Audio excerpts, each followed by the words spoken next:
جس دن میری تقریر لاہور مینار پاکستان پر تھی تو میں نے کہہ دیا تھا کہ اب دوبارہ شاید سالوں لاہور کی شکل نہ دیکھنی پڑے، بلکہ ہو سکتا ہے پاکستان سے بھی دور جانا پڑے، کیونکہ بڑی مشکل سے پنجاب پہنچا تھا۔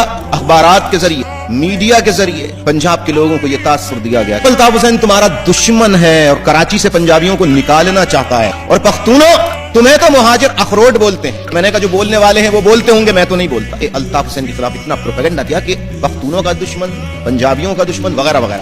میں پنجاب گیا، پنڈی میں نے جلسے سے خطاب کیا، لاہور میں نے خطاب کیا، میں نے وہاں کی باتیں کی، اس کا ویڈیو کیسٹ موجود ہے، آپ اسے منگا کر دیکھ سکتے ہیں، پھر خود آپ کو اندازہ ہوگا کہ آپ جو کچھ اخبارات میں پڑھتے ہیں الطاف حسین کے متعلق، اس میں کہاں تک صداقت ہوتی ہے، کتنا جھوٹ ہوتا ہے، اور ایسا پروپیگنڈا کیوں کیا جاتا ہے۔ الطاف حسین جو ہے جہاں جلسے میں جاتا ہے تو کلیشن کوفوں کے ساتھ اس کے گارڈز ہوتے ہیں۔ لکھنے والے کہاں باز آئیں گے جنہیں اس جرم میں پکڑا گیا کہ تم نے الطاف حسین کا ہاتھ کیوں تھاما؟ سرکاری اذیت خانوں میں بدترین ظلم و تشدد کا نشانہ بھی بنایا گیا، 1.5 سال اڈیالہ جیل میں بند رکھا گیا۔ تو یہ جعلی پختون، جعلی پنجابی، جعلی بلوچ نہیں، خالصتاً خالص خون رکھنے والے پنجابی، بلوچ اور پختون ہیں۔ جو خالص خون رکھتا ہے وہ بدترین اذیتیں برداشت کرتا ہے، مگر غداری نہیں کرتا، بے وفائی نہیں کرتا۔ تو یہ 1.5 سال جیلوں میں بند رہے، تشدد، بدترین تشدد ان پر کیا گیا۔ خون خالص تھا، بدلے نہیں، بکے نہیں، جھکے نہیں، اور رہائی کے بعد ضمانتوں پر